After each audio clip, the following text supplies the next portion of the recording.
आज की वीडियो है कर्मों के फल पर। आप जो कर्म करेंगे उसका फल आपको इसी जीवन में भुगत कर जाना है। उसका एक छोटा सा एग्जांपल दूं।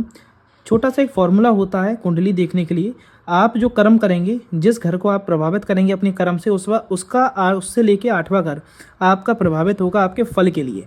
जैसे कि एग्जाम्पल के तौर पर देखें, 7वां घर होता है विवाह का।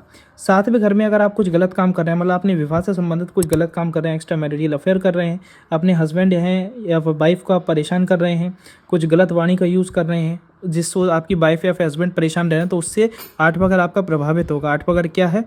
पहला, दूसरा, तीसरा, चौथा, 5वां, 6वां, 7वां, 8वां, मतलब दूसरा घर। और दूसरा घर क्या देता है हमें? मनी देता है, जॉब देता है और फैमिली का सुख देता है।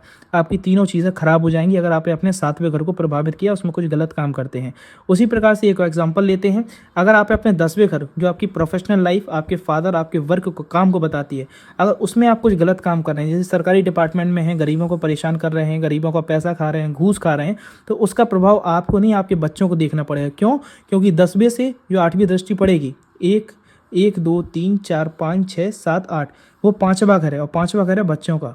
ऐसी स्थिति में आपकी बच्चे पीड़ा में रहेंगे। जब बच्चे बड़े होंगे तो जो आपका घूसखोरी का पैसा है या फिर परेशान करा हुआ पैसा है, वो उससे आपके बच्चों को प्रभाव देखने को मिलेगा। उनकी मैरिज, उनकी शादी, उनके करियर पे इफेक्ट देखने को मिलेगा। इसलिए आप अपने कर्मों पर विशेष ध्यान दें और